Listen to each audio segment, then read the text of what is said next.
खूनी कुआं। सीमा गर्मियों की छुट्टियों में अपनी नानी के गांव आई थी। सीमा नानी के घर पहुंचने के बाद अपनी नानी के पैर छूती है और उनसे आशीर्वाद लेती है। तभी उसकी नानी उससे कहती है, इतनी बड़ी हो गई मेरी सीमा, चल जल्दी से हाथ मुंह धो ले, मैं तेरे लिए खाना लगा देती हूँ। भूख लगी होगी ना? हाँ नानी, भूख तो लग रही है मुझे, आपके हाथ के बने हुए पीले दाल और चावल खाने की। कितना टाइम हो गया है मुझे आपके हाथ का बना हुआ दाल चावल खाए हुए। तू तो नौकरी में व्यस्त थी, तो तुझे कहाँ से टाइम मिलेगा अपनी नानी के लिए? और जब इतने टाइम बाद आई है तो ज्यादा टाइम के लिए रुक कर जाएगी तू। हाँ नानी, इस बार पूरे 2 महीने के लिए आई हूँ। सीमा की नानी अंदर जाकर उसके लिए खाना बनाने लगती है। सीमा कमरे में अकेली होती है, तभी उसे किसी औरत के रोने की आवाज सुनाई देती है। वो कभी खिड़की से बाहर झांकती है तो कभी दरवाजे से बाहर झांकती है। उसे समझ में नहीं आ रहा होता है कि आखिर रो कौन रहा है।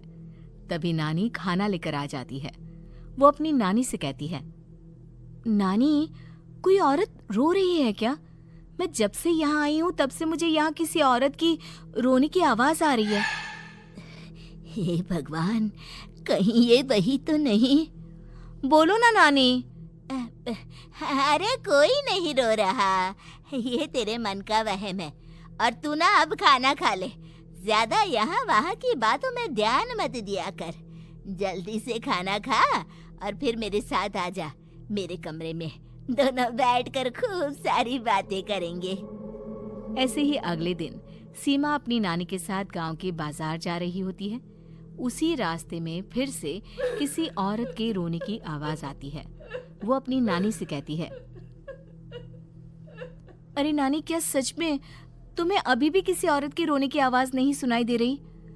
मुझे किसी औरत की बहुत बुरी तरीके से रोने और चीखने की आवाजें आ रही है। मैं बहुत परेशान हूँ नानी, आखिर ये कौन है?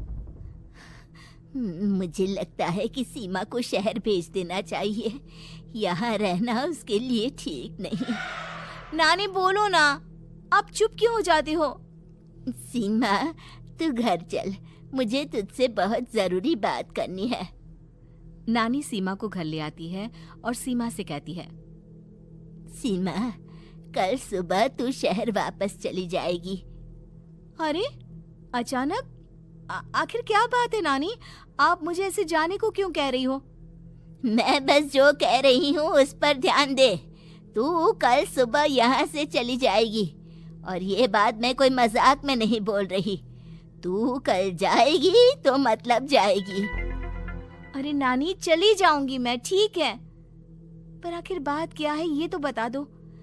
मम्मी से कोई बात हुई है या फिर मुझसे कोई गलती हुई है जो तुम मुझे अचानक से जाने के लिए बोल रही हो? देख सीमा, रात बहुत हो चुकी है और मुझे इस बारे में कोई बात नहीं करनी। चल, अब चल के मेरे साथ सो जा। सुबह की बस पकड़कर तुझे शहर भी तो जाना है। सीमा को अपनी नानी का ऐसा व्यवहार देखकर बहुत ही अजीब लगता है। उसे कुछ समझ में नहीं आ रहा होता है कि आखिर उसकी नानी उसे अचानक से गांव छोड़कर जाने के लिए क्यों कह रही है।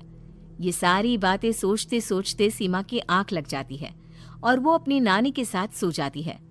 ऐसे ही आधी रात को सीमा को फिर से किसी औरत की रोने की आवाज सुनाई देती है।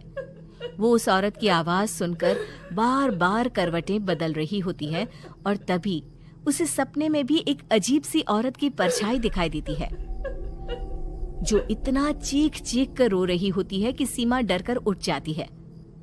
वो पूरे पसीने पसीने हो रही होती है। वो अपने आसपास देखती है तो घर में बिल्कुल शांति का माहौल होता है। सीमा घबरा जाती है। वो अपनी नानी को जगाने की कोशिश करती है, मगर उसकी नानी नहीं जगती। सीमा को फिर से उस औरत की रोने की आवाज सुनाई देती है। आखिरकार सीमा अपने आप को रोक नहीं पाती और वो घर का दरवाजा खोलकर बाहर निकलती है। आखिर ये माजरा क्या है? आज तो मैं पता करके रहूंगी। अब आवाज का पीछा करते हुए सीमा आधी रात को गांव के चौपाल के पास बने कुएं के पास पहुंच जाती है, जहां कुएं की चारों ओर बेड़ियां लगी होती हैं उन बेड़ियों में लगे हुए ताले के साथ एक लाल रंग का कपड़ा और माता रानी का कलावा बंधा होता है। उस कुएं में से सीमा को किसी के रोने की आवाज आती है। सीमा परेशान हो जाती है। इस कुएं में कौन है? कौन है यहाँ? सुनो, कौन है? कौन रो रहा है? वो चिल्ला चिल्ला कर पूछती है और साथ ही लोगों को जगाने की कोशिश करती है, मगर किसी को भी उसकी आवाज सुनाई नहीं देती। अब सीमा खुद उस कुएं के पास की बेड़ियों और तालों को खोलने की कोशिश करती है और किसी तरह कुछ देर की मशक्कत के बाद सीमा उसको खोल भी देती है। और जैसे ही वो कुआं खोलकर उसके अंदर झांकती है, सीमा उस कुएं में गिर जाती है। इतने में उसकी नानी की नींद भी खुल जाती है और सीमा को पास ना देखकर नानी परेशान हो जाती है। नानी घबराकर पूरे घर में उसे ढूंढने की कोशिश करती है, जिसके बाद उसकी नानी और सभी लोग उस खूनी कुएं के पास जाते हैं और सीमा की नानी कुएं के पास खड़ी होती है। सभी गांव वालों और सीमा की नानी को सीमा के चिल्लाने की आवाज आती है। बचाओ, कोई मुझे बचाओ। मेरी बच्ची, हम आ गए, हम तुझे बचा लेंगे। नानी, मुझे यहाँ बहुत डर लग रहा है। यहाँ इंसान की कटी हुई मुंडिया, हाथ, पैर और कंकाल है और खून भी है। नानी, मुझे डर लग रहा है। आप सब मेरी मदद कीजिए, नहीं तो ये खूनी कुआं मेरी बच्ची को भी खा जाएगा। अरे मुझे तो ये समझ में नहीं आ रहा कि आखिर इस खूनी कुएं को खोला किसने। सालों पहले इसको इतनी मुश्किलों के बाद तांत्रिक बाबा ने बंद किया था। अरे पूरा गांव खूनी कुएं के बारे में अच्छे से जानता है, तो कोई भी जानबूझकर तो ऐसा करेगा नहीं। मतलब किसी ने अनजाने में इसे खोल दिया है भैया।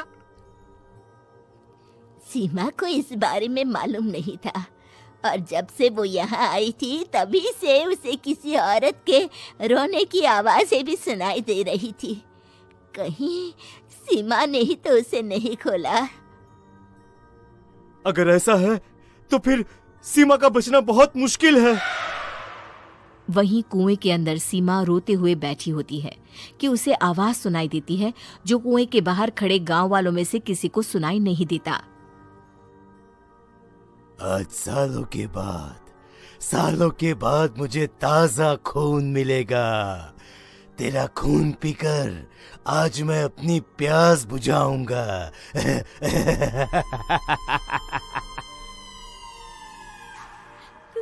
कौन है? मत मारो प्लीज, मुझे जाने दो प्लीज। मैंने किसी का क्या बिगाड़ा है? वो तुझे मरने के बाद पता चल ही जाएगा। जितने में गांव वाले और सीमा की नानी कुछ सोच पाते, उतने में उन्हें सीमा के चिल्लाने की आवाज आती है और अगले ही पल सब शांत हो जाता है। क्या हुआ? सीमा, मेरी बेटी। माफ करना बहन, लेकिन अब सीमा वापस नहीं आएगी। हमें एक बार फिर से कुएं को बंद करना होगा। गांव वाले तभी तांत्रिक को बुलाकर लाते हैं। एक बार फिर अपनी शक्ति से तांत्रिक बाबा उस कुएं को हमेशा हमेशा के लिए बंद कर देते हैं और वहां एक बोर्ड लगा दिया जाता है कि यहाँ आना मना है।